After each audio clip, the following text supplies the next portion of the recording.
The second game in this series of reviews is Comet Crash, a tower defense game developed by Pelfast. Now Comet Crash isn't an exceptionally gorgeous game, but it certainly gets by without any major offences, although the real visual draw here is in seeing literally hundreds of units streaming out of a base at a time, snaking the line of potential destruction. When 4 players all release their stock of troops, it's downright beautiful to see it all running with no real slowdown. The sound effects are barely noticeable, and any impression they leave on you will generally be from the mildly annoying sound of spawning turrets and redeploying shit. But as with the visuals, it's not a major factor in the game, because you'll be too busy organising your defence and coordinating your attacks.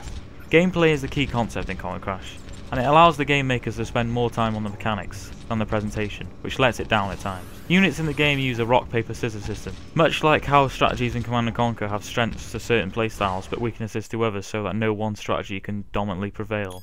The game is not difficult, but can provide a challenge. You have to remember that knowing when to attack is as important as knowing when to defend. This is where everything comes down to proper budgeting and management of actual space. Since turrets can be placed anywhere, there is enough open space to allow anything through. There's really only one resource to harvest in Comet Crash. Cash released as the asteroids gliding across a level are destroyed. Additionally, upgrades to your ship's built-in tractor beam can help suck in resources that might be left floating around the map.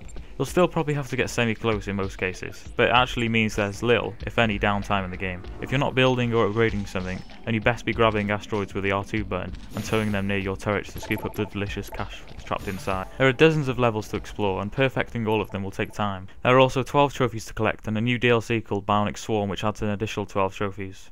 Comet Crash's biggest appeal is that you can finally take the fight to the enemy, rather than having to fend off an ever-ending army of balloons as with other tower defense games. It's amazing to think that the game was made just by 3 people, and their ability to strike a balance between the ebb and flow of combat and defense is the main reason you should give it a shot.